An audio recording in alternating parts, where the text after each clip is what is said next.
great day yesterday. We had a very interesting discussion. I'm particularly grateful to both General Thibault and General McMaster to take time out of a very busy schedule and come down here in Kingston and address us. I think that really set the scene for the rest of the conference. I just came out of the field Sunday. I was in Wainwright on the Army Training Authority, and one of the functions related to that is the confirmation of the training for the troops that are on the road to high readiness.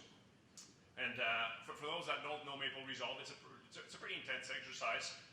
It brings in the field about 5,800 soldiers, airmen, women, and even some sailors. And it happens once a year. It's a joint combined activity. 500 Americans, 130 Brits, and Air Task Force, an aviation battalion, the Air Task Force headquarters itself. So pretty big deal. And as the confirmation authority, I basically look at how the brigade operates and check if they do things according to doctrine, to tactics, techniques, and procedures, and basically turn around, coach, mentor. I won't say assess because it is not an MRX, but I give the thumbs up to the boss, CCA, Commander Canadian Army, that things are all good to go.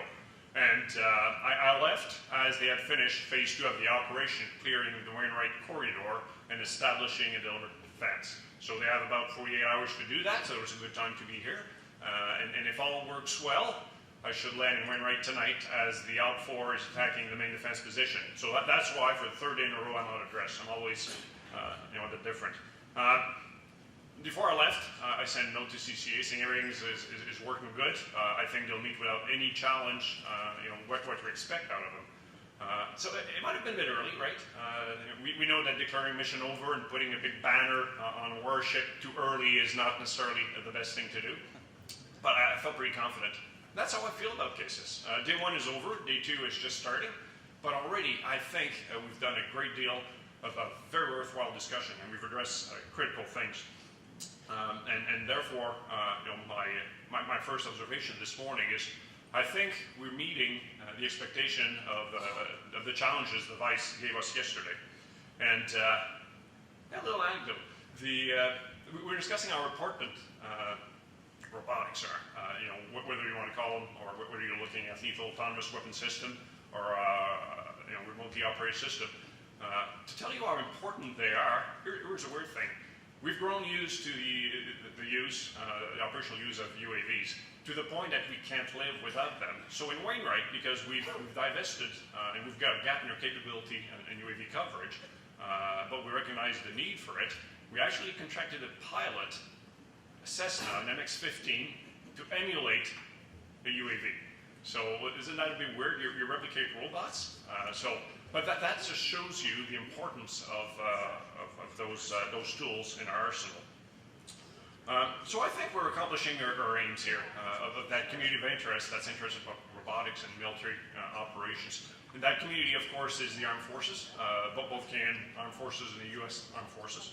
The academic community had a great deal of that community is here with us, and of course is sponsoring this event and leading the event.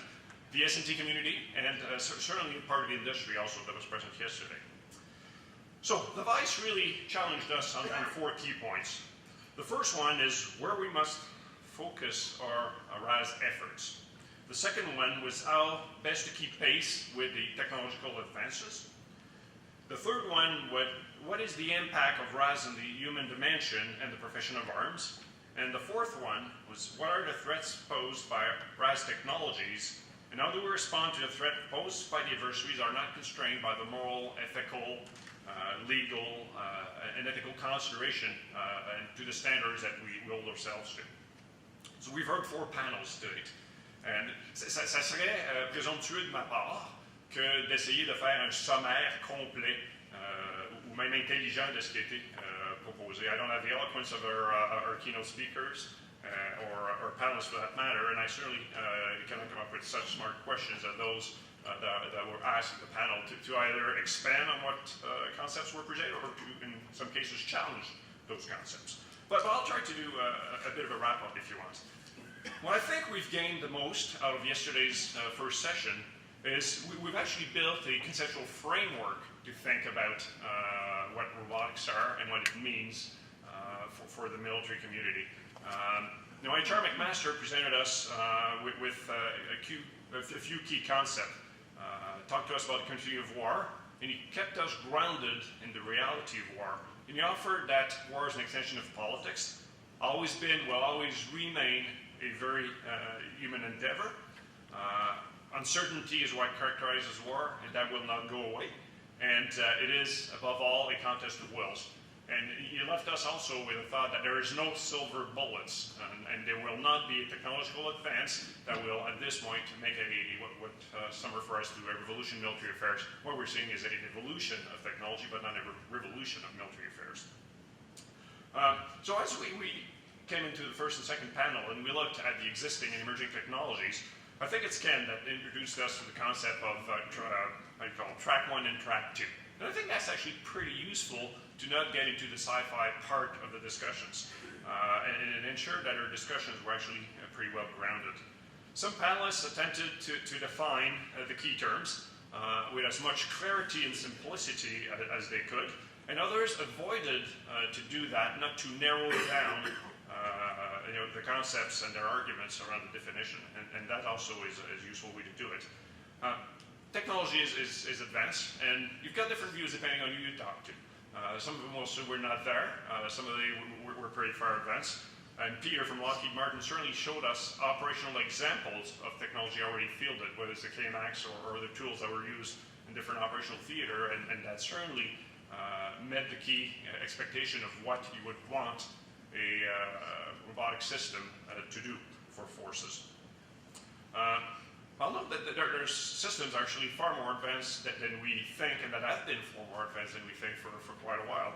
And if you think of naval weapon system in particular, some of them have been automated and almost autonomous for a while. If you think of Aegis, and Peter last night showed the Aegis system, or Phalanx, those systems can actually detect, identify, track, deliver ordnance, and some of them even assess the BDA. In an almost automatic, autonomous fashion, and depending on how you do it, you can interject an actual human into the loop at different points. We discussed about artificial intelligence. Is it there? Will it ever occur?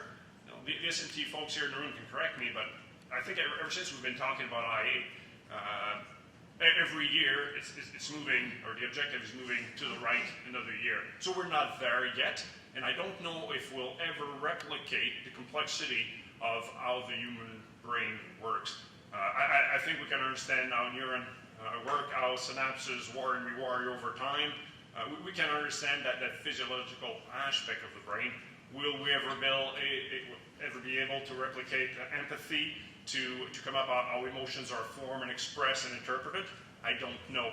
Will we ever have a machine someday that can make the difference whether it is facing a deaf nurse in Ukraine or facing a Spetsnaz looking like a deaf nurse in Ukraine? So that level of complexity, the subtleties, I don't know if we'll ever have a system that can do that. So that's one thing to keep in mind. In panel 2, we've addressed directly and indirectly where we think we must invest in a robotic system. Certainly that the use of robotics to reduce the risk to a troop, to allow us to operate in a reduced density over a very large area, in an environment such as the one described in the Army Adaptive and Dispersed Operation, to gain a positional advantage over an enemy, and accelerating our ability to detect without being detected, or to reach back to our national capabilities, certainly key elements of why we would want to keep using the systems we are and introduce more. Whether we do it through the Avatar or the Terminator model, as Simon coined it, is another question altogether. We've addressed the moral and ethical consideration of the employment of lethal autonomous systems.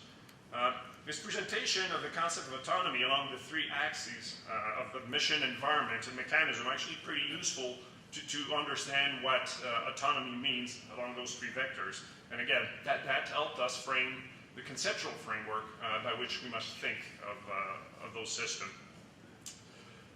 I don't think when we went into the ethical consideration that anyone would challenge the concept that Wendell presented, in the sense that I don't think there's anyone that disagrees that no machine should ever make a final decision on the destiny of a human being or that human dignity should not be respected.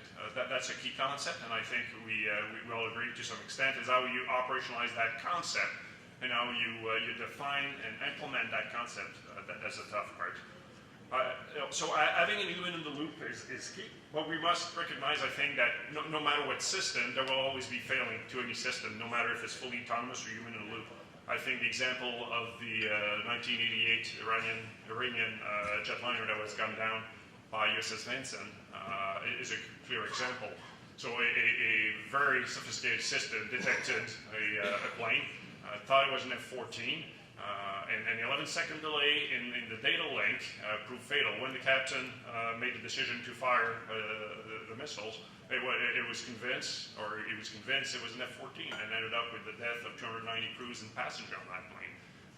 So human in the loop is not a fail-safe mechanism, so we've got to recognize that, and we've got to see where we can even further, more automate to avoid these things.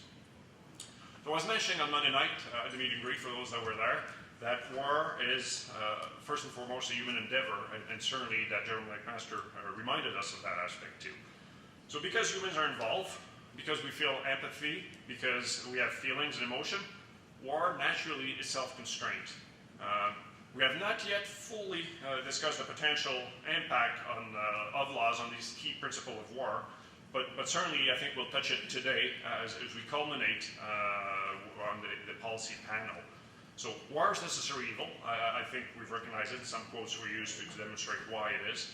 It is an extension of politics. We've agreed to that.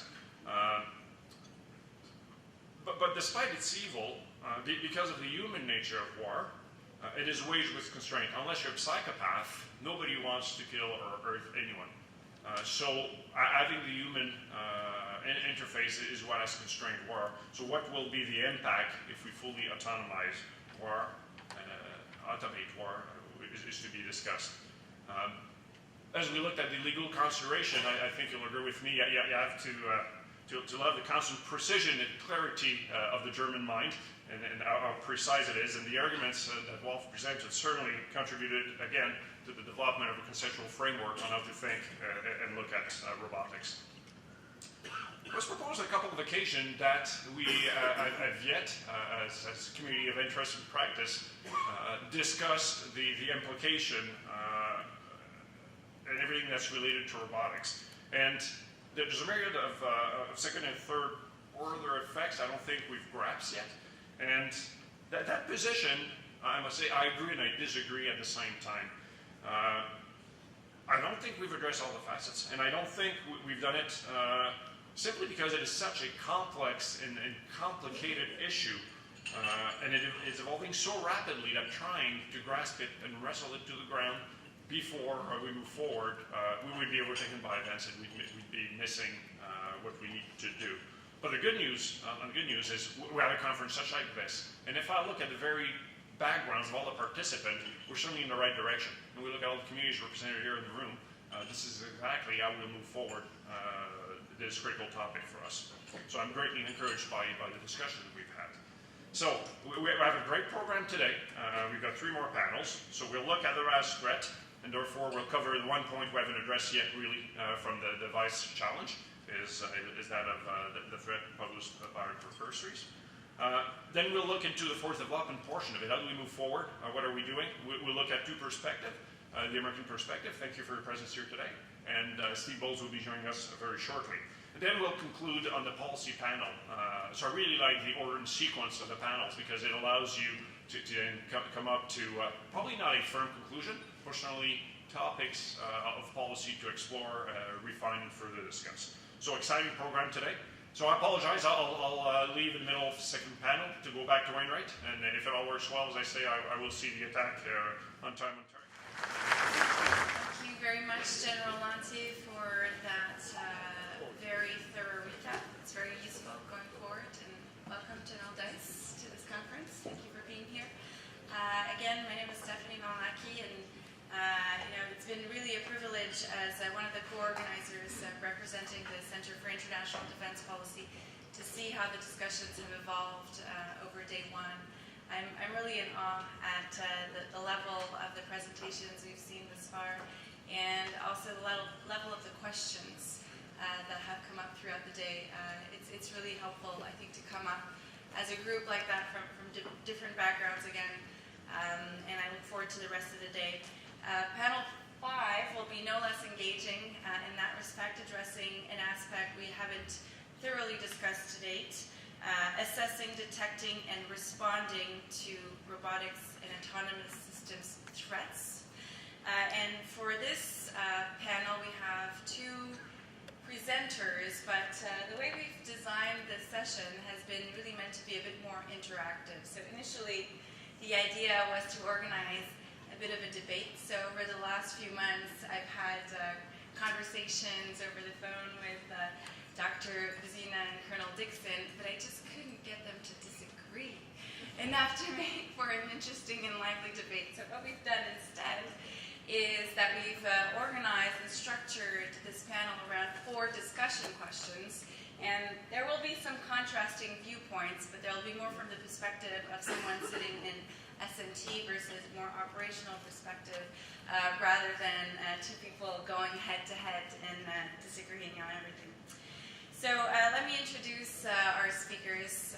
First of all, we have to my left Dr. Vézina, and he is the Director General for Science and Technology Army, or DG Star for short, which is probably one of the coolest professional titles I've ever come across.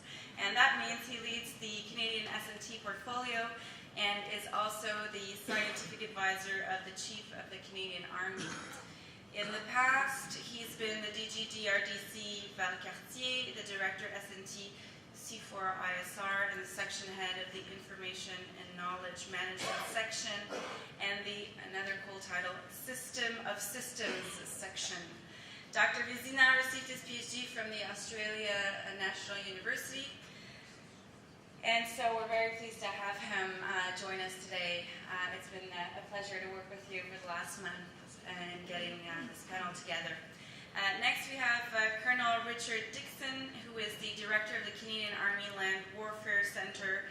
That centre really has close ties with our centre at Queen's, the Centre for International Defence Policy. In fact, they were kind enough to help me organize a simulation with my students, a war game in a 4th-year class, which the students really, really enjoyed. So those kind of close ties in Kingston that were fostered between Queen's and the Warfare Centre have certainly meant a lot to us. So Colonel Dickson graduated from RMC in Mechanical Engineering and was commissioned into the Canadian Military Engineers. As part of his international operational assignments, he's done UN mine awareness and clearance training in Pakistan, disaster assistance response in Turkey, and he deployed to Afghanistan in 2008-09. He's really been also fundamental in helping us design this panel. So again, thank you for your sustained engagement and preparation to this panel. So the first question we set out for the discussion this morning has to do with how adversarial robotics and autonomous systems, either non-lethal or lethal, affect our own tactical operations. So we'll start turning it over to the presenters, and we have some slides on the board. If you want to follow the questions, they're also in your program. So I'll turn it over to you, Dr. Vézina. Thank you.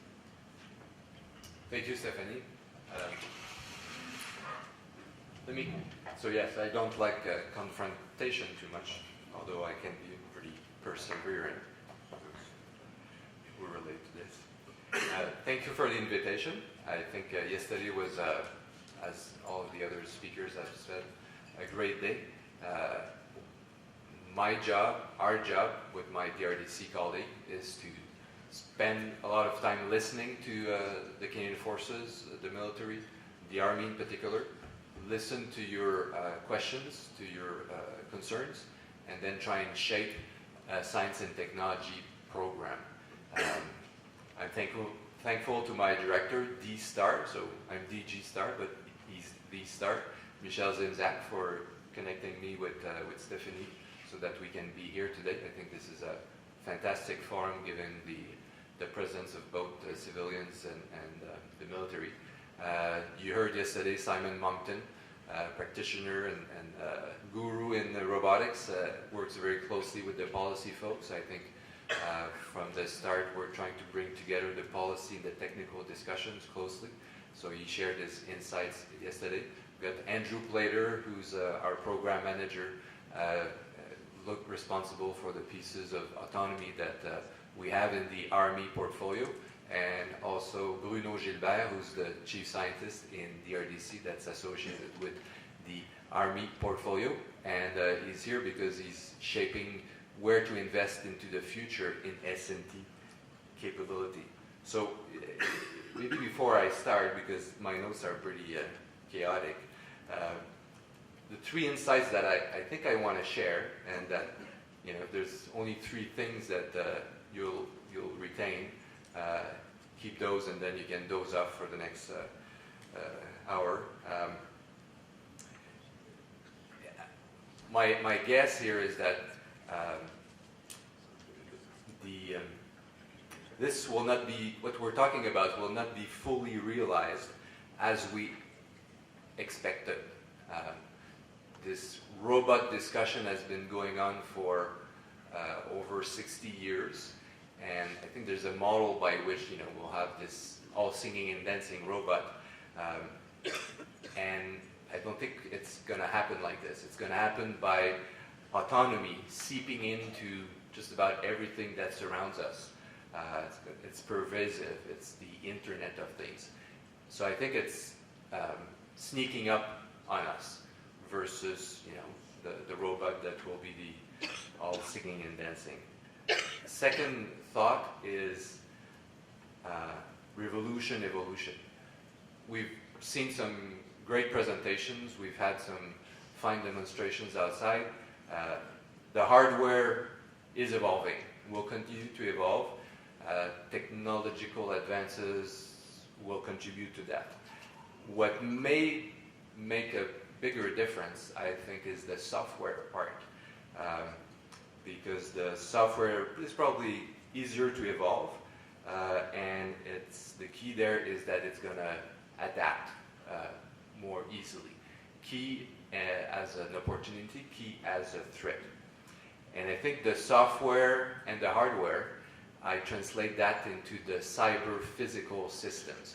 So just to be clear, cyber, you all know what that is. We're concerned about it. We want to protect our Word document, our precious Word document. Yeah, that's good. Cyber-physical, it's all of the logic that goes into your physical systems, whether it's a vehicle, a weapon, a soldier system, and this typically is what may hurt us or, you know, kill us. So the cyber-physical aspect of it all is quite essential. Thirdly, I think one of the challenges that will remain a challenge for a long time is trying to assess, monitor, predict, and react with respect to the behavior of these robotic systems or autonomous system. That will remain a challenge, and I'll come back to that later. So the focus that that was selected for the panel, I'm very happy about, is the defeating, or what's the title? Defeating autonomous systems, defeating robots. There's a lot of activities. We have reps here from NATO. The US has spoken about it, the UK. So everyone is looking into how to defeat the system. And I'm quite happy about that path that we're taking in Army S&T to try and address this upfront. Now, the Chief of the Army, when we agreed on his intent, was, and it's a buzz phrase, anticipate new and evolving threat and shaping S&T to respond. So, in my view, focusing on defeating autonomous system is very, very rich. It's because eventually it will come, and we need to know how to react. By the same token, if we understand what's coming and how to react, we'll likely build more resilient systems that we can use. So it's all about how the enemy will exploit this technology, and how to respond to it. I think Gerald Lancy mentioned that it's out there. It's already something that we depend on. It's something that the enemy is taking advantage as well. So defeating autonomous system, I think, is a good topic for at this moment. And when I say it will come, I think Lockheed Martin colleague yesterday said, they've got 80% solutions out there. So obviously, some of you think that it's already there. So let's make sure that we can bring them down. Next, or the first slide. Oh, I am. Thank you. So those are the first 4 questions that we finally settled on. They're in the program. And I guess the scenario is that we'll go through each of them, speak to them a bit. You're looking at me like I might not agree already. Okay. And since I can just... So, multiplier, whether it's to tell the balance or whether we have fewer soldiers, it's all about having technology that's more effective. And by the way, I'll try and take a technical perspective on things, and Colonel Dixon will have the operational, because obviously he knows better than me. Distance, clearly there's technology enablers out there that will keep making it better, whether it's power and energy, guidance and control, even the skill sets that are required to operate some of these systems at a distance. And there was some discussion yesterday around this. I'm sure you have heard of the Nintendo surgeons. Well, I think you can all see coming Nintendo combatants. So the skill sets will come. 24/7, whether it's remotely controlled or autonomous. Remotely controlled, we'll do shift work, etc. That's, we'll have a multiplying effect there. But autonomous is the part that's probably more puzzling. What if you have not tens or hundreds of autonomous systems, but millions of autonomous systems and intelligent agents out there? So I think that has to be taken into consideration. And it goes back to what Simon was saying yesterday, whether we prefer teleoperated robots or whether we prefer autonomous combat systems. Multiple role, facing a versatile enemy. Disruptive, that's the scary part. Scary from a technology perspective, because there are a number of technologies that are coming together that once combined together, whether it's 3D printing or could create havoc. What's even more worrisome, and I guess we've lived that in the last decade, is the improvisation by the enemy. So how will they use these technologies that are suddenly accessible at your favorite, or were accessible at your favorite future shop in Canada, or Best Buy, I guess. Lethal, non-lethal. Determining this will really shape our behavior, our response. And it's sometimes tough to determine. So you're operating, are you being observed, or you're being tracked as a target?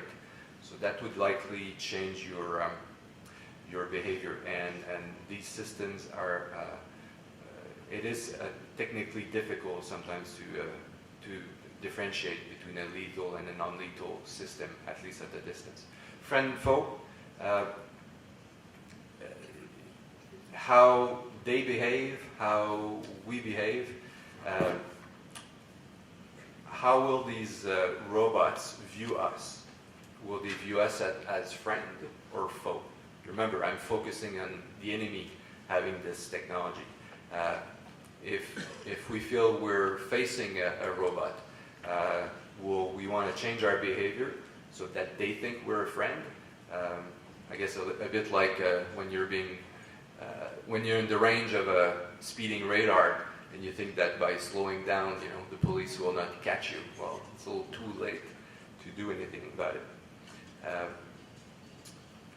Friend and foe, determining what their intent is. And here's how to predict their behavior. So what their intent is, will these systems exhibit any kind of human behavior? If so, how will that affect our rules of engagement? How will that affect how we can predict their intent, their behavior, and how we can do some planning? In some more esoteric forum of a whole bunch of computer scientists, way back, because I've seen a couple of cycle of the hype in the past. They can debate for hours whether a robot has a soul or a conscience. So that does get a little scary. So understanding the behavior of what we're going to face, I think technically will remain a challenge. And I think I'll stop at this for that question. I don't know. Okay. Move on. We're on good. So I'll start before I get into tackling question one. I'll just start this by saying the Canadian Army Land Warfare Centre, first of all, we're very pleased to be involved in having been involved in the KCIS for a number of years, and I want to thank the organizers, certainly my friend Rob Walker and Dr. Von Hlatky for our involvement. So if you read, the bottom of my bio, which is the only part you want to read, not the whole thing, the Canadian Army Land Warfare Centre, as a very small organization in the Canadian Army, is responsible for thinking about the future. What is the operating environment we're likely to have to operate in? What are the challenges we will face? What are the capabilities the Army will require? And then to help define, in more concrete terms, the systems, forces, and responses that we have to develop to ensure that the Army remains relevant into the future. In our way of thinking about it, we do concepts and help design forces that our systems builders and force builders can build. In that sense, we work very closely with ARCIC Futures Division, with the UK Directorate of Force Development, and a number of other allies. And I would say that, and it's been a very good, it continues to be very good. And certainly working with the organizers of this autonomous systems and advanced robotics are seen as one of those disruptive technologies that we, and I mean, obviously that's become clear through the last day or so. One of those disruptive technologies that has the potential to really change the way we think about operating. And, so we actually came to Rob and Stéfanie to help shape this. And I'm actually a bit in awe of some of the discussions yesterday, and I think it's been very good. So thanks again for allowing us to help shape this. I want to mention specifically Lieutenant Colonel Chris Rankin, who works for me, who essentially came up with the idea and put together the abstract, that was the question behind the entire conference. And so I think this is really, really useful, and it's going to help us into the future. So as I said, I'm a bit in awe with the quality of some of the discussions yesterday and how I take it from here. General McMaster and a number of other speakers have actually sort of taken half of my answer to the first question and sort of given it, so I'll just recap where I think they've gone. I'll also say that I find it difficult to answer question 1 without answering question 2 to 4, so I'm going to take a bit more of a generic statement up front. And I think, I think we've agreed. I think yesterday it became very clear that, and I'll repeat what General Lanche said this morning, that when we think about how we need to adapt to the introduction of advanced robotics or autonomous systems in armed conflict, we need to first ask the question whether this will change the nature of conflict and war, or whether, like previous technical disruptions, it may change the character and the impression of how you conduct warfare, but it won't necessarily change its fundamental nature.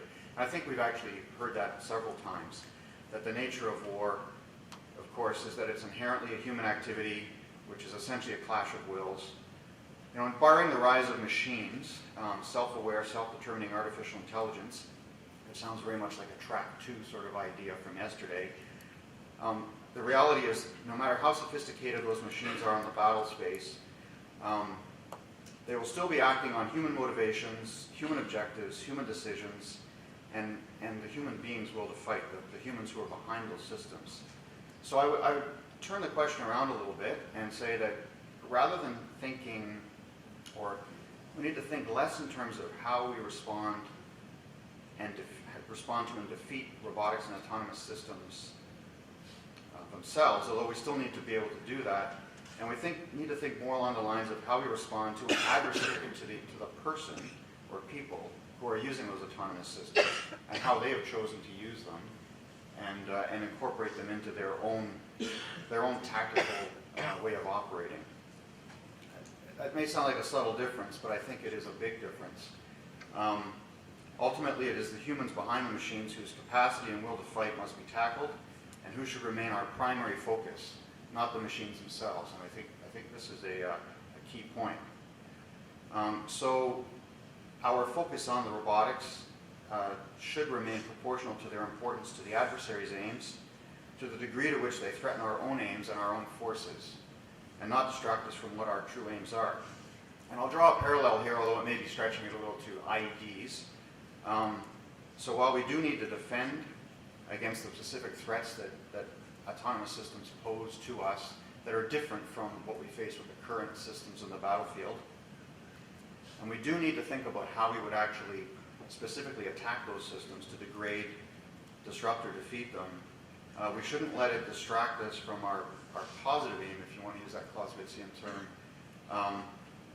our positive aim of defeating the enemy, defeating the person who has actually chosen to use those systems among other systems. And I think, so when I answer the rest of the questions, I think that will be sort of the framework in which I've thought about them. And there are some specific tactical implications, but I think I'll leave it to the other questions to answer those. Okay.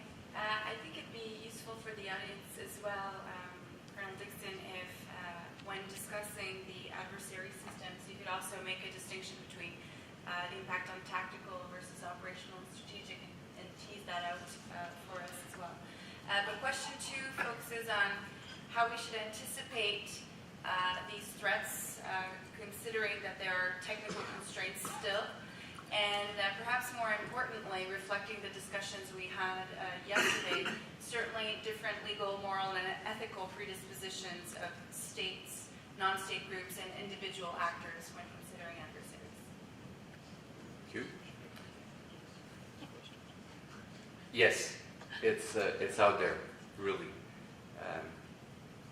It's on many fronts. It was interesting yesterday, the comment that said, are we worried that these systems or these technologies are too stupid or too smart? I thought that was insightful. As I mentioned, there's a number of technologies that are enabling this in new ways. 3D printing being a scary one, because suddenly from simple schematics that you have on the web, anyone around the globe can replicate, duplicate, modify things ad nauseum. We're also should be concerned technically with the connectivity of things out there and how this could be exploited. Of course, AI continues to feed scientific sci-fi movies. Gérard Lantier was talking about the human brain. And yes, there are predictions. The latest is that by 2025, a computer will be able to simulate a brain, whatever that means, because maybe it's not quite the right paradigm. It's interesting to note that, as an anecdote, some of you probably know that Google, I guess they have deep pockets, bought just about everything out there that is AI expertise. Startups, gurus in AI, what have you. Now there's two theories to that. Two theories to that. Either they're really going to innovate and use AI to keep offering us great products, or depending on how you view things. Or B, It's simply creating some hype, because in the end, they can buy, you know, they can spend hundreds of millions of dollars buying up high-tech companies, and if it makes the news, good news, raises their stock, and basically they recuperate the money quite easily, whatever comes out of it. So, but there's definitively a lot of renewed interest on this front. Legal, I don't know if it should be a dot anymore, or a point, or it should be a question mark. I guess yesterday the panel made it clear that there's quite a lot of ongoing debate on the legal introduction of new weapons, for example. What I did notice is that there's way fewer dialogue on whether how the enemy will respect this or not. What's acceptable for us, what's acceptable for them. Clearly, the implementation of any legal framework is a challenge. Now, moral, ethical, yeah, really? Jean Lantier was talking about, and yesterday we were talking about human dignity. Yes, I think no one here is surprised to, you know, if I say, you know, we may not have the same concept of human dignity on the adversarial side as we have on our side. So that opens up a lot of scary ideas on how these technologies could be used. And there's a lot of ethical issues as well on the civilian side. We spoke yesterday about the technologies that are seeping into our cars. I was reading an article today, who really wants a self-driving car? But that's another topic. So imagine your car will suddenly be able to have an avoidance, an accident avoidance system. So, okay, good. Cars will start to communicate with each other very soon. Good. So imagine the car detects that you're about to crash into the car in front of you, and then it sort of negotiates between the car in front of you and the car behind you to determine, you know, who's going to get the most damage, because obviously someone will back up into you or you'll crash into the car in front. Now, is it your insurance company that's going to decide on the ethical aspect of this, or is it the luxury car association that will determine, well, you're better off, you know, getting hit by the Chevrolet in your back than the BMW in front? So there's a number of ethical issues that on the civilian side with autonomy will likely come up as well. I think that's my pitch for this one. Okay, Colonel Dixon. Right. I'm almost reluctant. I know you tweaked me to, because we have a lot of non-military people here, to sort of summarize the difference between when I talk strategically or tactically and operationally. Tom Croson, who was at SAMS with me, will know that if you actually ask the question, what is the operational level, you could spend a week on it, and there you go. And I have. I spent a year on it, so there you go.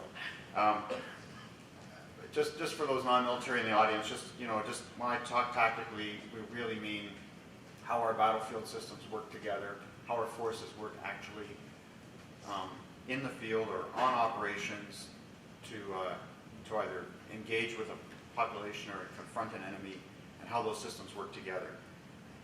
Operationally, it's about achieving objectives within a mission, and strategically, it's really about national or broader aims. What are the end states you're trying to achieve? What is the actual overall objective in the longer run? And nationally, more nationally, and not related to a particular operation usually. That's as far as I'd like to go on that, just in case. I mean, we are primarily talking tactical here, but I think it's hard to separate the three when you talk about this. When I look at this, whether we should anticipate them, I think based on yesterday, absolutely we should anticipate them. I mean, the reality is they're already on the battlefield. Yesterday it was already discussed. We have systems that have a degree of autonomy. whether these are close-in defense systems or other systems that have autonomous modes that can be turned on or off depending on the situation, and you know, that we control using control measures or you know, risk analysis and rules of engagement that already exists. And I think that that's kind of a moot point. The whole question of whether we will legally, ethically, or morally employ them, I think that's also kind of a moot point. The degree to which they're employed and is perhaps open to debate. You know, the whole idea about dignity or what's honorable or what's acceptable use is a relative question, I suppose. It's there's a degree of moral relativity we have to think about. If a nation's under existential threat, and I'm speaking hypothetically now, as we've seen in the past, there is a tendency for a downward spiral to different moral planes. There's also, you know, with the shock of introduction of new systems, there is a give and take, an offensive, defensive measure, countermeasure that evolves systems to an employment that's different from what you might have envisioned at first. So I think that you know, things that we might consider morally or ethically or legally questionable in a conflict, that perspective can change. That's all I would say. And that's not new. That's with every technology. The crossbow, the machine gun. I'm going to go get mixed up here. The musket, the rifled musket, observed artillery, poison gas, airplanes, tanks, etc., etc. I think that's not new. IEDs. But I think one of the challenges when we talk about the technical type of challenge or technical type of system we will see that will be used by different actors is that we're thinking about this too binary. We're thinking about, here we are today and we really don't think about having autonomous systems in the battlefield. And then we're thinking about, so we're going to wake up tomorrow, we're going to wake up in 5 years and they're going to be everywhere. We're going to be facing robot companies. And I think the reality is very different. The reality is that this is going to be a progressive, incremental implementation of new technologies that is already taking place, that is going to gradually, although there may be shocks, and I'll get to that later, that's going to gradually change how autonomous systems are employed in military. I think from yesterday it's clear that robotic systems with sufficient dexterity, and I'm talking technical now, so I'm sort of taking these part, dexterity, mission effect, and computational sophistication to be truly autonomous, or even semi-autonomous in the way we would like to use them, beyond limited tasks or procedures, are several technical generations away. The capabilities most likely to be introduced incrementally as they become sufficiently reliable and add value and comparative advantage over them being done manually. So rather than facing, in the first instance, a fully functional, you know, whether it's from a pure enemy or from a non-state actor, or rather than facing fully functional, autonomous, lethal or non-lethal systems, they will likely be simple. They will likely be low-hanging fruit. So, you know, simple, routine supporting tasks that reduce risk, increase awareness, and lighten the load, or, you know, where it's easy and simple, deliver lethal effects. And you know, and even if they are armed weapons, they will likely have simplified functions and rules, or be remotely piloted and controlled, which offers different vulnerabilities. And they will most likely be employed alongside as opposed to replacing. I think this came out yesterday as well. Most likely be employed alongside or augmenting human forces as opposed to replacing. And I think that you know, in terms of the type of force we will likely face, I think it's more realistic in the medium term, the short to medium term.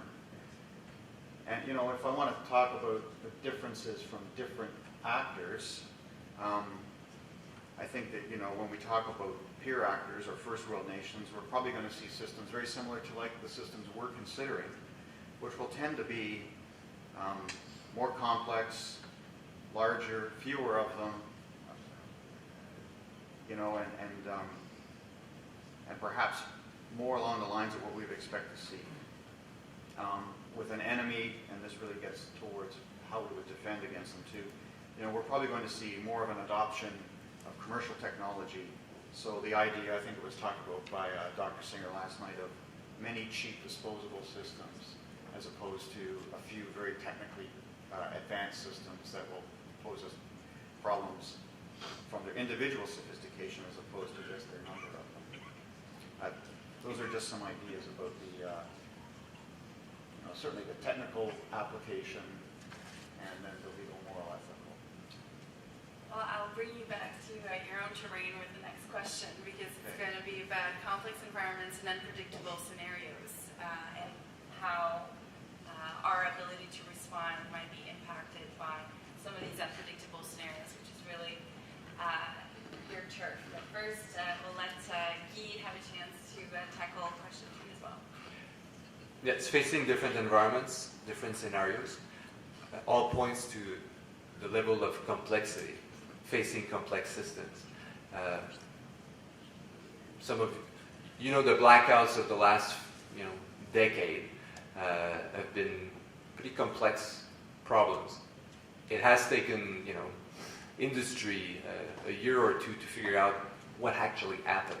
So as these systems get built up in all of their complexity, it is becoming a challenge. Now, in a military context, you can imagine, I don't have to tell you too much about the different environments you face and the scenarios you have to respond to. So more places to hide, more places to fail. It's difficult to detect, track. It's difficult to take down these systems. It's difficult for these systems to actually perform military objective or not. Whether it be location, which is key to striking with precision, or whether it be purpose or use, which is key to deciding how you apply your rules of engagement. These complex environments and unpredictable scenarios just make the job so much more difficult. We are subject to these rules. It's a challenge for us, clearly. Not so much for them. So something to keep in mind. And maybe back to the point I made earlier, predicting adversarial behavior. There are technology limits. There are many, but it's improving. And there are strengths as well that we need to take advantage of. I'm throwing one thought here. One challenge is somehow to be able to code and decode these behaviors so we can monitor them from a legal perspective, assess them somehow from a rule of engagement perspective, and then predict how they will behave so that we can plan appropriately. Much can be said as well on the human system trust and confidence, and how to take that into account, and in some cases maybe take advantage of it. Who yesterday was mentioning that there can be some bonding between these robots and the humans. Well, if you know your adversary will bond to a system, maybe that's the right time to take advantage of it and maybe neutralize them, knowing that they don't want to leave behind their robotic mate. They're robotic. Mate, that's the only few Australian words that I maintain. You mean it in the Australian sense of mate? Okay. Yes, thank you. I was getting a bit worried. Yeah, I'll tell you a story the first time I heard that in Australia, but it's for another time. So here's where I'm going to actually be a little bit different. The more unstructured and complex the environment, and the more unpredictable and evolving the scenario, I think, at least in the first generation of robotics and autonomous systems, it actually favors the human, because we're better at adapting to. So complex terrain has already been noted as one of the key challenges to these systems. So I think the more complex and unstructured, unpredictable and evolving, that's actually our advantage. That's where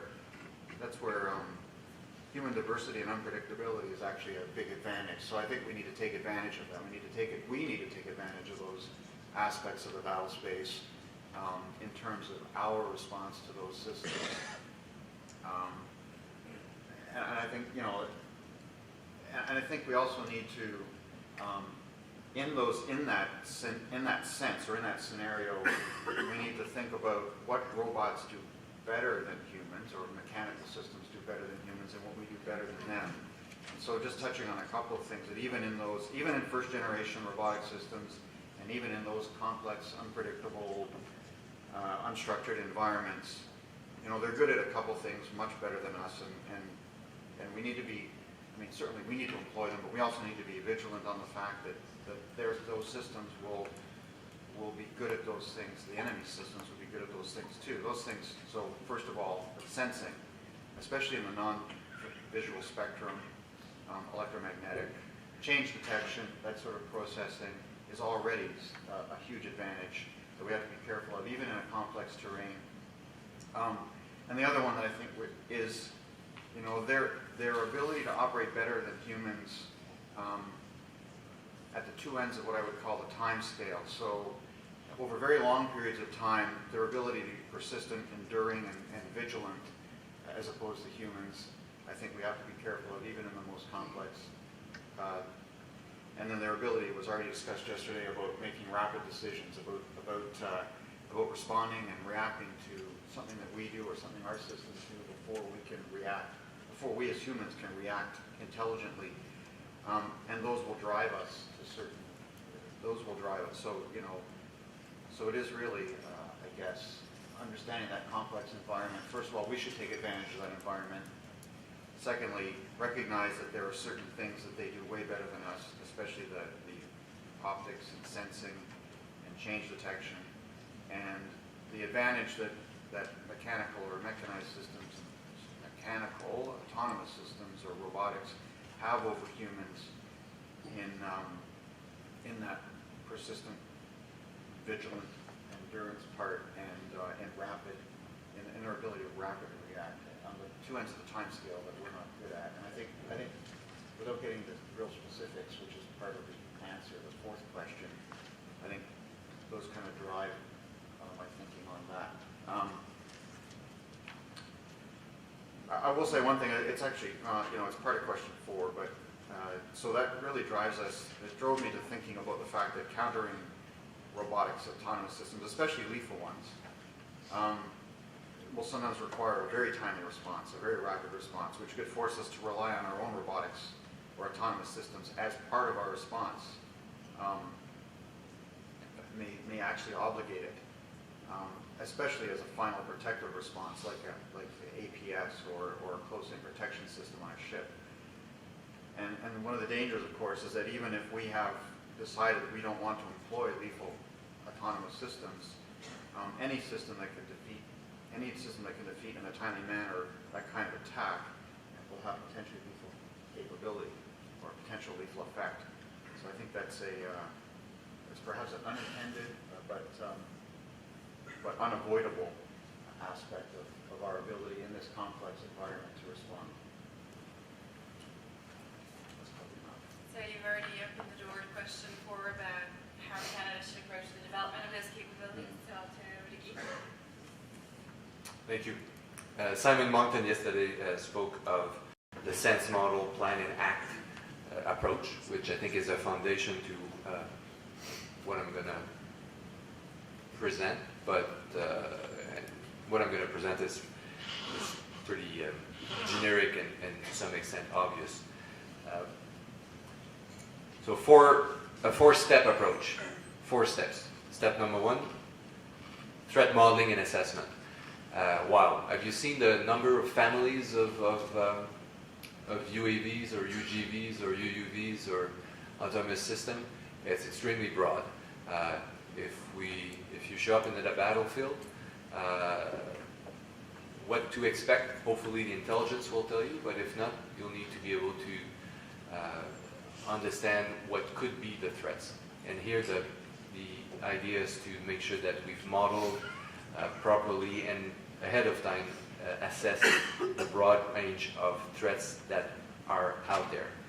Each of these keywords are characteristics of what these autonomous systems may present. One of them is the level of autonomy and intelligence, which is always one of the unknowns in there. The second step in threat detection and behavior prediction, of course, that's key, is to detect the threat and try and predict what it's going to do to us, particularly the improvised ones, which presents quite a challenge. So again, some of the steps that need to be taken into account. An important aspect is the phenomenology that we have to face, day, night, with different weathers, different conditions of operation, etc. Number 3, threat countermeasures. There's a multiple range of countermeasures that can be envisaged. Jamming GPS is not always the answer. A lot of folks are working on autonomous systems that are not dependent on GPS. So we need to understand what's in our arsenal to counter these threats, whether it's hard kill or the more subtle soft kill. Decoy is an interesting aspect as well. Can you trick the enemy? And I guess we use that on the air front, on several fronts, but I think on the UAV or the autonomous system that is interesting. Finally, fourth step, an obvious one, is experimentation. We need to be agile. What's the average time it takes to procure a system in D&D? 17.5 years or 16.5 years. I recall sitting down with cost math a few years back, and 16.5 was the average, and the vision of the individual, it's way back, so no one here, was we're bringing it down to 15 years, so shave 2 years off. And here you are, young scientists hoping that your ideas will eventually percolate through the chain, and so I guess at that time I thought, well, all I have to do is come up with 2 ideas in my career, and I'll be good. So, experimentation, building surrogates, using surrogates. When I see what's out there demonstrated with industry, I think there's a lot of potential there. Decoys, validating the detection, proving the countermeasures, embedding somehow in field exercise with the forces, doing injects into iterative procurement. I think this will come more and more natural. It'll probably accelerate with the years with the gaming culture that we have, and what's been coined as serious gaming, which is an excuse for my scientists to buy a whole bunch of gaming consoles, but that's a different story. So experimentation, I think, is one key that we need to continue to build on. Great. So, I'll start. So this is where I'll start. I'll talk a little bit about strategic versus tactical, and the type of conflict and enemy that you might be facing. Strategically, we want to avoid being surprised and completely dislocated. So one of the aspects is, you think about everything you do should be about the type of conflict you're involved in and the type of enemy you're facing. So if we think about the potential of facing a peer or a first world type threat, there's a lot we can do. There's a lot we can do to try to understand how those sorts of nations and those sorts of militaries would employ autonomous systems and potentially even shape the environment of what's acceptable.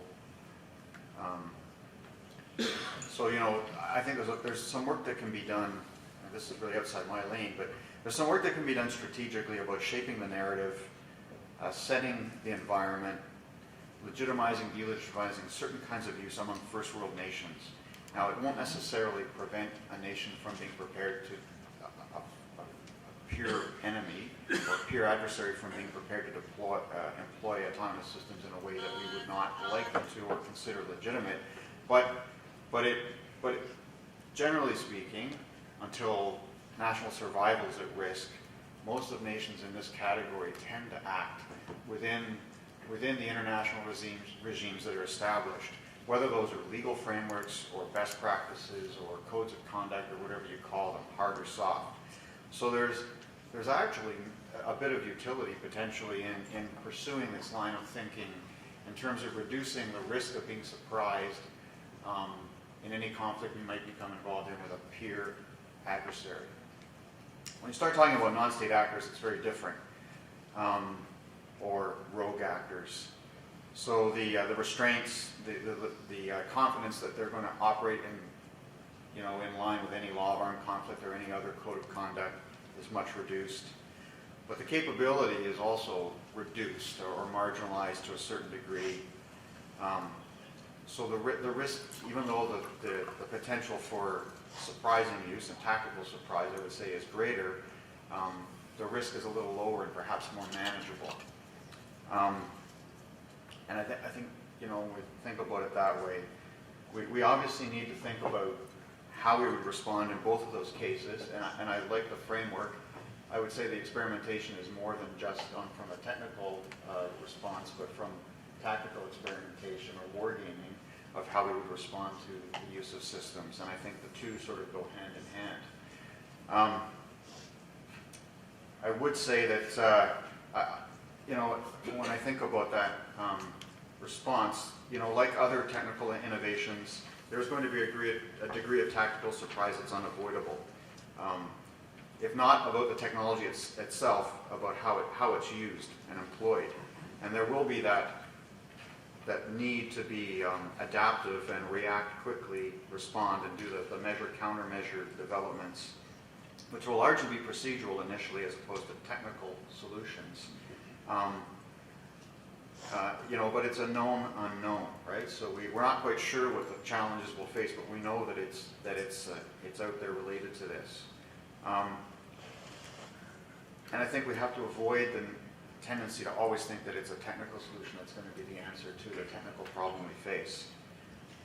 The initial answers will usually be bottom up, in the field decided or implemented and improvised. I think the main effort here is, being prepared to accept a certain degree of tactical surprise in how systems are employed, adapting quickly, and avoiding being dislocated operationally. And I think that, I suppose, when we think about how we respond to them, avoid being dislocated operationally and think about how that might occur. Again, I'll come back to the IED campaign and just say that, defeating IEDs or dealing with the IED threat was critically important because it was the main physical threat to our own forces. But we could have won the IED war. You could win an IED war and not achieve any of your campaign objectives. So what we need to be very conscious of is, as we think about how we respond, I guess this is sort of closing, how we respond to how we respond is that we not allow it to dislocate us from the objectives we have in a conflict in the first place.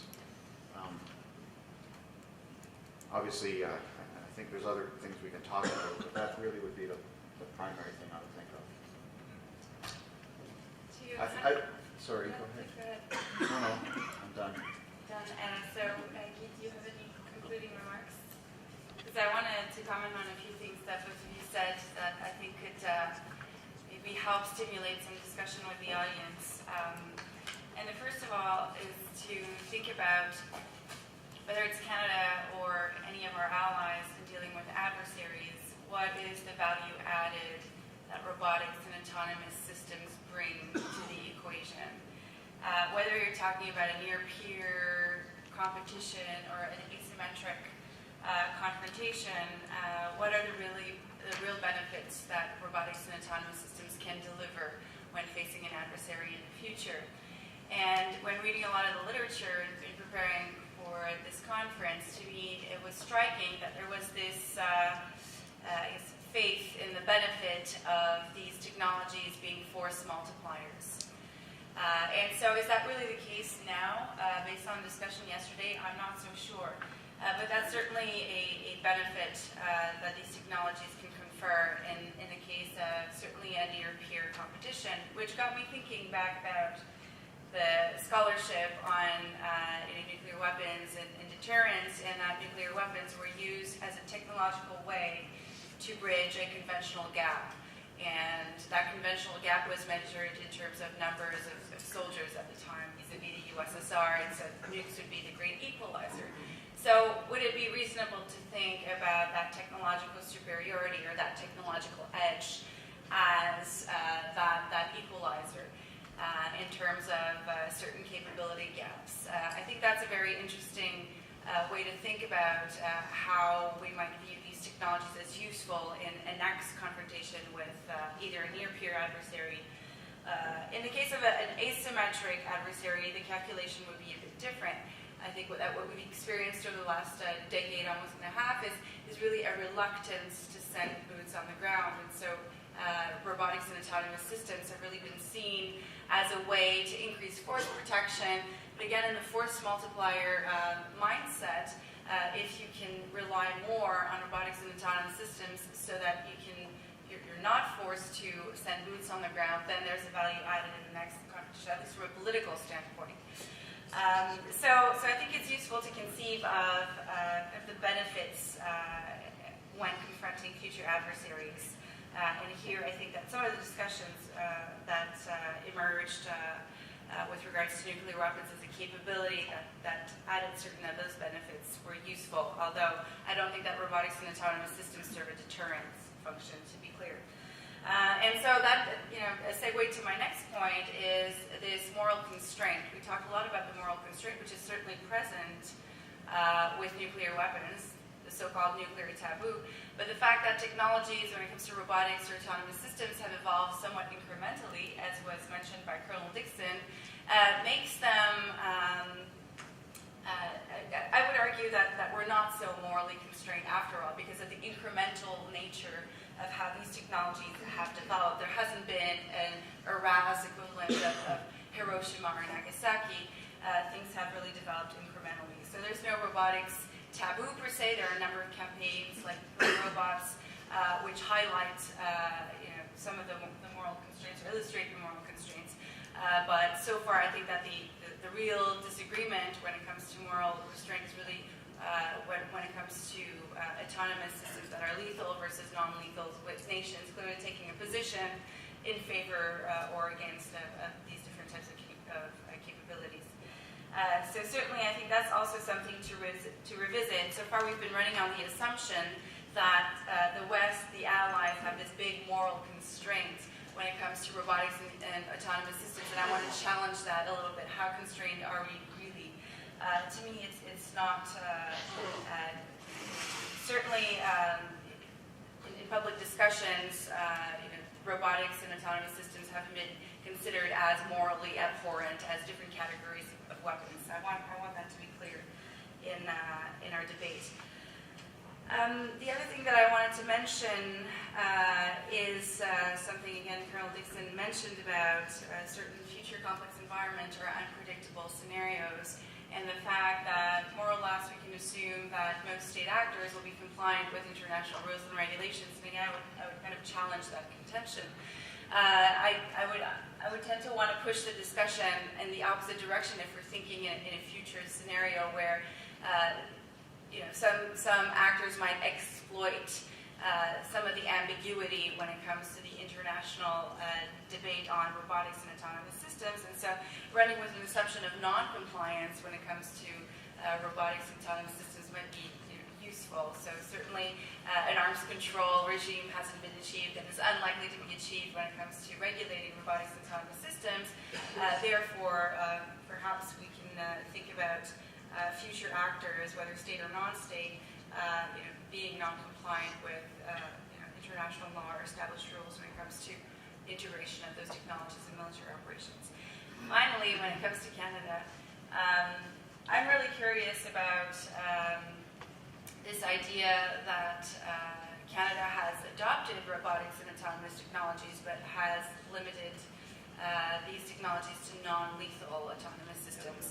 And so I really think, since we're here with Canadians and Americans in the room, have NATO as well with Dr. Larson, here I think it's really interesting to compare different Western countries when it comes to their position, their approach to robotics and autonomous systems, and how they integrate them into military operations, and ask ourselves why certain countries have taken on specific positions on the lethal versus non-lethal autonomous systems issue.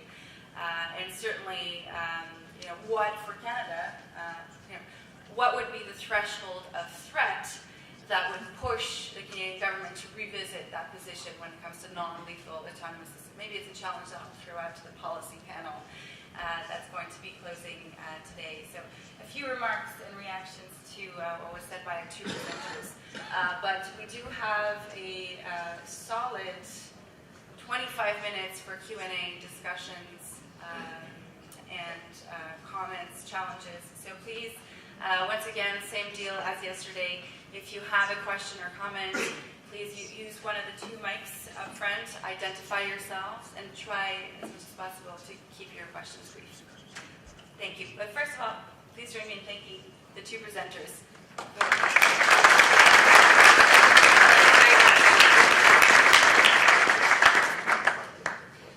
Maybe can I respond to your comments? Absolutely. By the time someone... So non-lethal, so I'm sticking to that story. So I'm looking at adversarial systems that may be lethal, and I think that will help us advise the forces, as they may or may not consider lethal systems. State actors, working through the ambiguous legal framework. Yeah, it's very, very true. Thus, the challenge we have technically of trying to monitor and assess behaviors of these systems, and to what extent they comply to the desired humanity of such systems. And force multipliers. I think teleoperated systems can probably bring facts and figures and show how much of a force multiplier it has been. It's less obvious as autonomy becomes embedded in just about everything we have, to measure the return on this. Some of it can be very subtle. Some of it is truly hidden. Yesterday, someone mentioned the Stuxnet malware, the thing that affected the Iranian nuclear plant. It was not meant to be detected. It was meant just to degrade the performance of that nuclear reactor. So it was very well hidden, and it was discovered.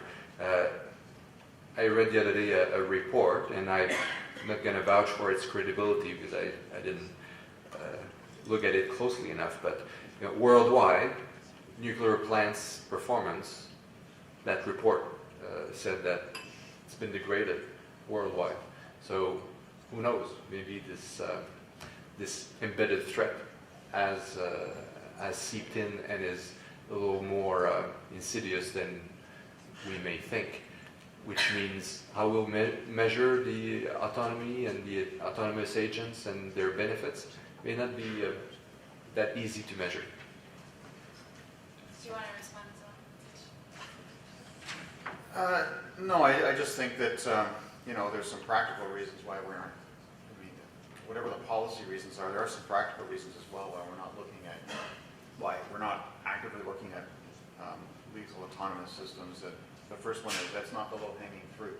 That's not the area where it's going to bring the best comparative advantage and value. Also, I think that the whole idea of how you get that. We have a very complex targeting process with all of the approvals that are required, and I just don't see that as not something I'm investing time in because I just don't think it's going to be where we're going to get the best. It's not where we're going to get the best advantage. Certainly in the first generation of those systems, and I would not look at it. I mean, there are policy reasons why Canada's not doing it, and that I'll leave to the policy people. Great, thank you. So we have a question. Please identify yourself.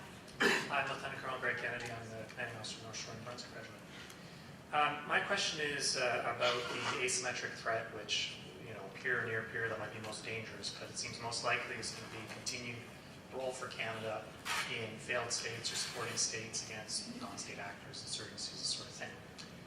And so I guess my question is, to what extent do you think that RAS will enhance or augment the adversary's capability to attack our vulnerabilities, but also, and I think you rightly said, sir, that we can get so focused on our own force protection that we lose sight of the mission, which often says things like creating secure and stable environments, supporting host nations, this sort of thing. So how will RAS also enhance the adversary's capability to carry out their campaigns of terror, to influence the civilian population, and how then do we protect them, which is, after all, why we're there? Yeah, that's a good question. So, I mean, think of the IED, yesterday it was mentioned, IEDs that get up and move. Instead of crude mortars based on, water draining out of a jug and firing remotely outside, think of it as being remotely piloted, some model toy aircraft that the guy's going to fly in instead of a mortar. And you've got a camera on it now, so he knows where he's going as opposed to just landing blind. I mean, I think that it's going to be used. Obviously, the idea of many cheap disposable systems, I think, from an asymmetric perspective, makes more sense. It's more likely. Certainly, yes, they could be used against a population, but the reality is it's disrupting to us and trying to take advantage of areas where they see weaknesses in our way of operating. One that's talked about is swarming. I didn't really talk about swarming, but using a lot of cheap systems and just overwhelming. So we have auto defense systems, but not enough to respond to a large number of small cheap things coming at us. I don't know if that's something to think about.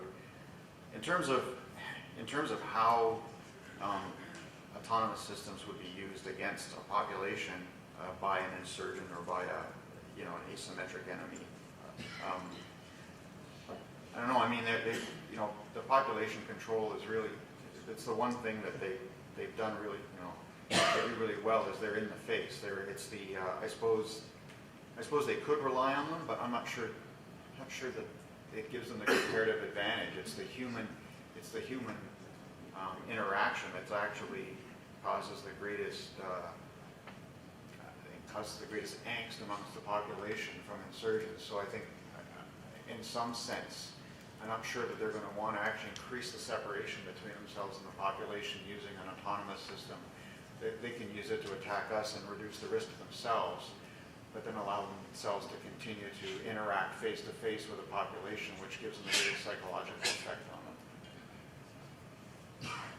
I think the reliance we have on civilian technologies has great advantages. We have no choice, but of course it represents a bit of a threat, particularly as the military/civilian or defense/security continuum becomes vague.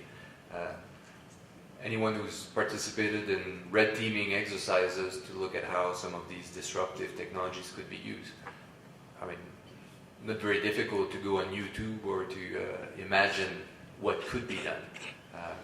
Now, time will tell how we avoid, prevent, disrupt.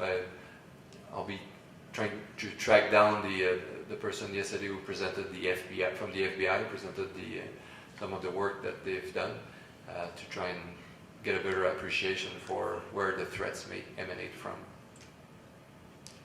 I guess I'll just add one last comment. Is it made me think about what I'd said earlier. Is that you know, there's a lot of ways we could think of in which an asymmetric enemy might use autonomous systems or robotics against us or against the population. The reality is, until they actually do it, we're not going to know what that is. And so there is, I think there's a lot, you know, again, I'll harp back on this, is being prepared for and ready to react to a bit of tactical surprise, and not letting that unseat us from our objectives. Next question. Lieutenant-colonel Richard Garon, 2nd Field Artillery Regiment. Mon commentaire s'adresse à tous les membres du panel, alors je vais le faire en anglais. In our information or knowledge society, where the physical engagement is less important than the interpretation of victory, legitimacy, defeat, and in vision of that anti-killer robot campaign, is the war of the robot lost before it's even started? Because the first one that will start that war or use robots, if there is a certain quantity of people that are against it, then we have lost.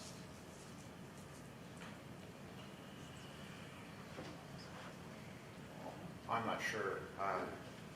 You know, that I understand what you're saying, but there seems to be a lot of success among certain other nations of denying that they're actually doing things when they're doing it. So I don't know. I mean, little green robots could be on leave, I guess. I don't know.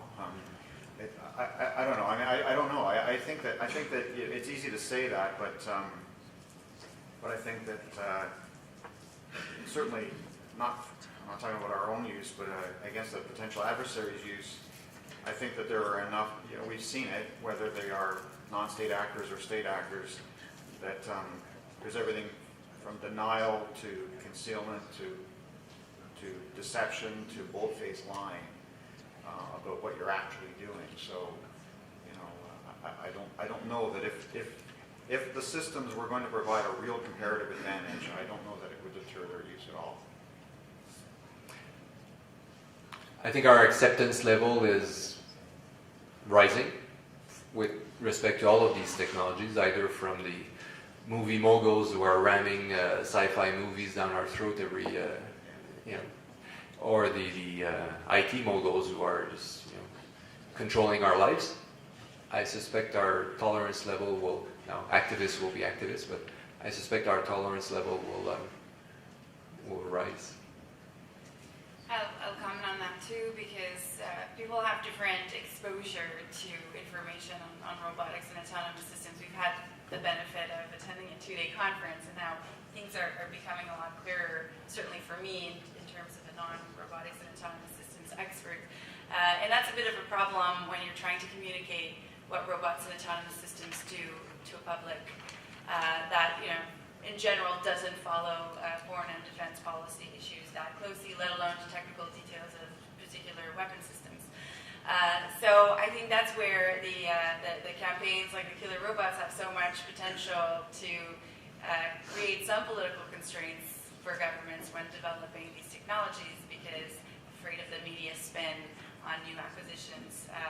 And I think that's normal. However, I think an effort to communicate what robotics and autonomous systems do in a way that is intelligible to the average person is something that we need to think about. So, you know, the counter-IED function, the surveillance and reconnaissance function, the ability of robots to go into hazardous environments instead of sending people, all of those things I think are very intelligible to the average person, but, you know, maybe there needs to be an effort to communicate what robotics and autonomous systems can do, as opposed to staying in the black and white environment of, you know, killer robots versus benign machines.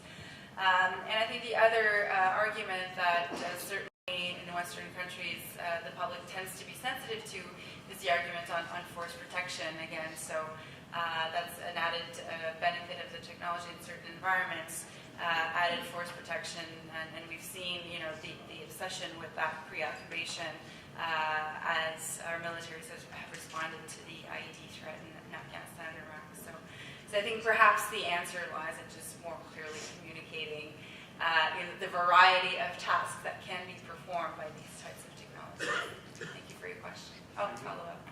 Yeah. Yes, please.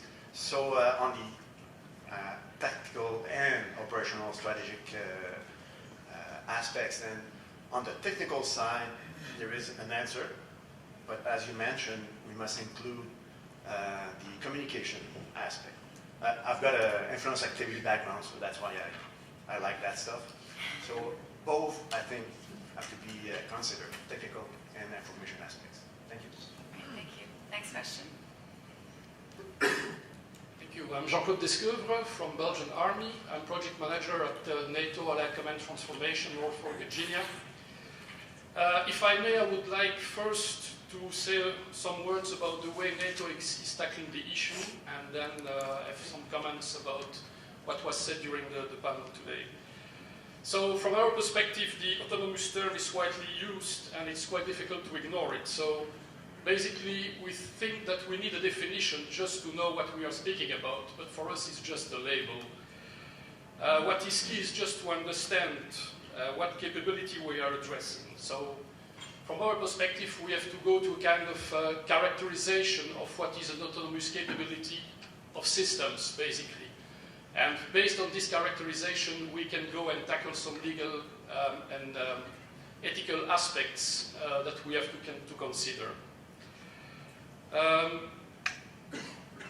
We think also that we have to differentiate what is the platform, the system, and the payload. I have heard a lot about weaponized autonomous systems, and basically the way we are addressing that is encouraging the world to make a mix between the autonomous system and the weaponized one. We are speaking about autonomous weapons. An autonomous system is not an autonomous weapon. It can be a variety of assets. So that is very clear and very critical for us, basically as a message to the world that we are not only considering autonomous weapons.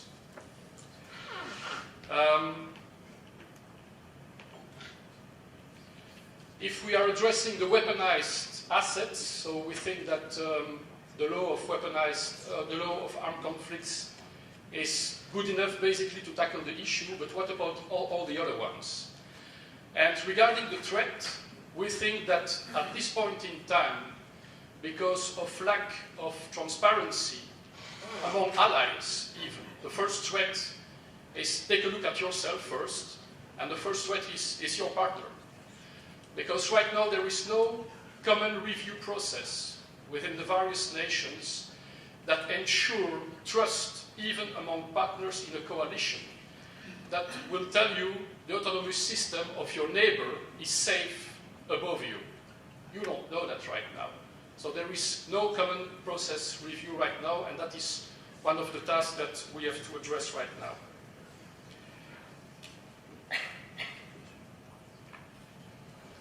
The way also we are considering all these things, and I heard a lot of things regarding the Terminator or the Avatar approach, we think basically it's just a mix of both. It's a mix. We have more a system of systems approach, where basically the human is a system among another, with specific characteristics and privileges. We agree. But at a certain point in time when you are addressing that, and that's the fancy thing about the countermeasures, is that you have to take a look at the broad scope of the autonomous system.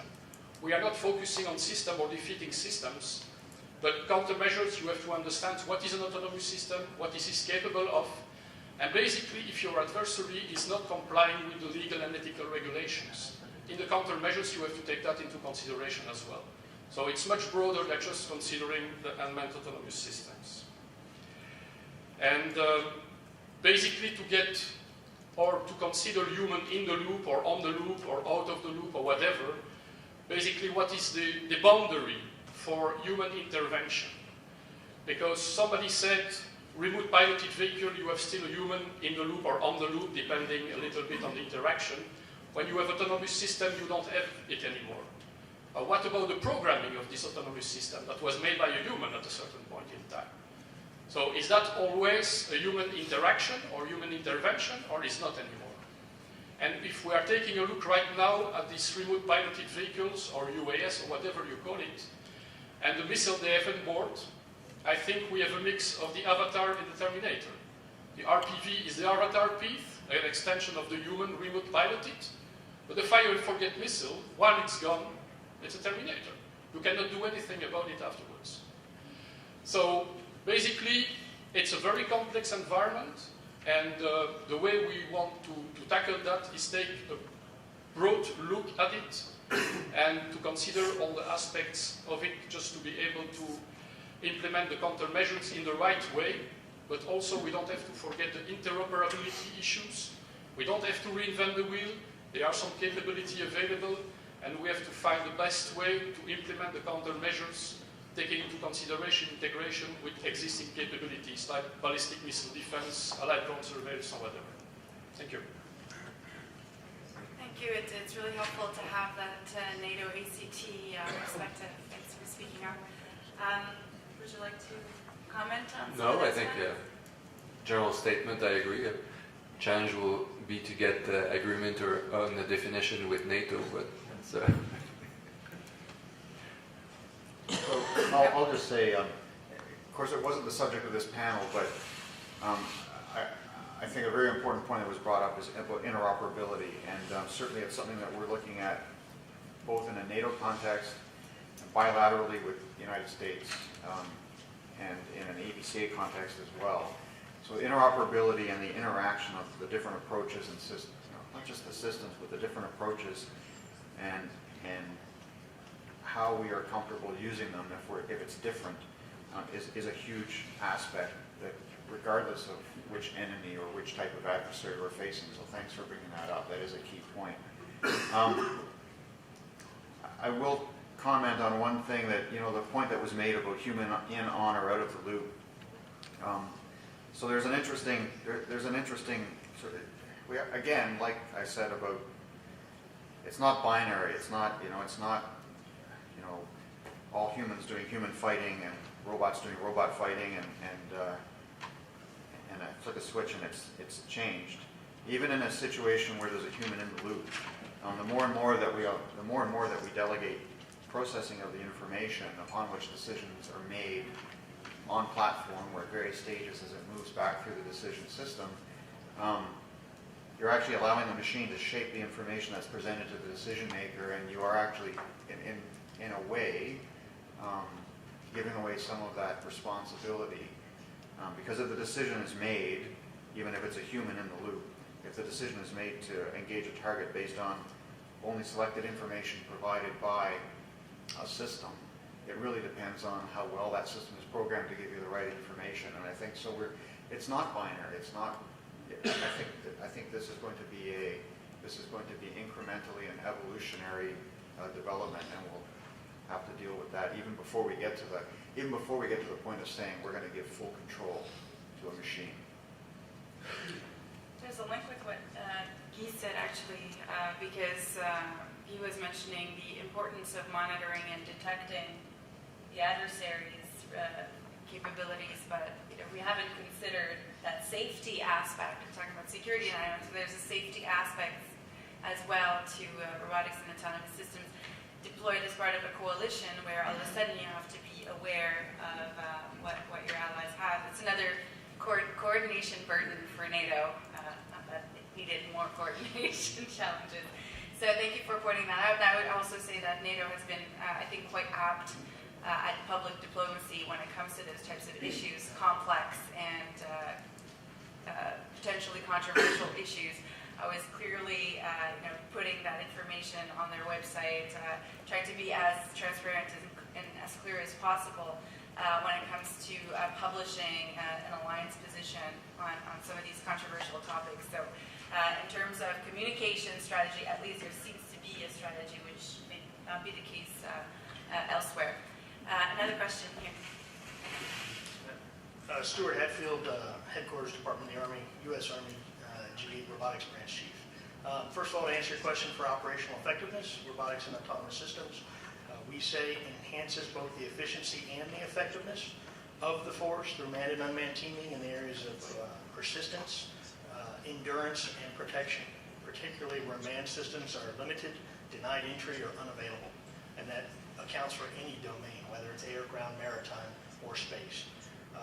And then second, very much challenge your contention that there is not a deterrence effect in the use of robotic systems. So incomplete analogy with nuclear weapons, we are very much willing to use robotic systems, armed or otherwise, and we've shown that on the battlefield, unlike nuclear weapons, which has a point of no return and a permanence once you use those.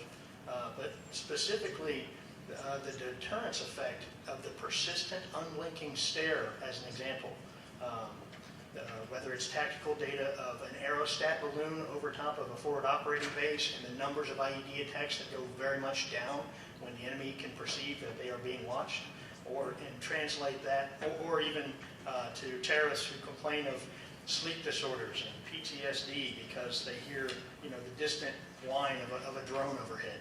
And then, or even on the commercial side, you may look at yourself when you know there is a stoplight camera, right? Of how the tickets go down because that deterrence effect. So that persistence, that endurance of always being watched, and the ability of robots, and the reduced threshold of committing those forces, knowing that we will send a drone in to do a strike, I would argue has very much a deterrence effect, and we have to consider that as we move forward and discuss our policies. I'll leave it to you. Thank you. I'll just respond to that quickly before other comments. I think you're right. That capability has a general deterrence effect in that it's part of a range or mix of capabilities that nations have. So it does contribute to deterrence. The way I meant it was more in line with the view that that category of weapon is not so horrible to contemplate that it would be mutual assured destruction. So in that sense, there is very much a tradition of use as opposed to a tradition of non-use when it comes to robotics and autonomous systems, which led me to question the moral prohibition or lack thereof that we've been discussing. So, my contention was related to the extent to which there is indeed a moral constraint when it comes to the use of these types of technologies, and to explore that a little bit further. But I certainly agree with you that this category of capability contributes to deterrence as a whole. But the other thing I would say is that for deterrence to work, it has to be clearly communicated and signaled. And I think with a lot of the technology we're talking about, it's very much in the background, or there's not a communication intent for a particular strike to have that deterrent effect, which again sets a really clear difference between the nuclear dynamics we saw in the Cold War and what we're seeing today with this more incremental progression of the integration and use of robotics and autonomous systems. And maybe we have time for one final quick question, and then we're going to wrap up with now. Merci. Michel Simsac, Director S&T Army, a.k.a. D-Star. My comment question to you is, our role is to make sure that our armed forces are not technologically surprised, so that they can apply freedom of action to conduct their missions. In the last war in Afghanistan, we were to some extent surprised with the IED threat, for which accounted for most of our fatalities and injuries. So can we make a parallel between the IED threat and the emerging autonomous robotic threat which may be coming? As you're aware, for the IED threat, many countries invested a lot in addressing the threat and mitigating it in terms of dollars, in terms of resources, people. So we had a systems approach where we looked at adversarial intent, we looked at attacking the network, defeating the device, mitigating the effect, and doing forensics in after-action reports and lessons learned. So my question to you is, in defeating this threat or countering this threat, should we, and will we develop such an approach and invest to counter this emerging threat? Thank you, Michel. 1 minute to respond on this side. You will.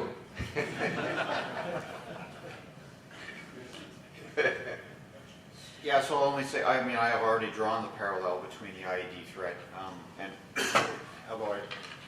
And I would say, yes, we have to do those things, but we have to remember that defeating the IED threat is it's only about preventing failure, or it's not about ensuring success. We have to ensure that it doesn't become the mission. You've laid it down very well. Excellent. Well, thank you very much. We have the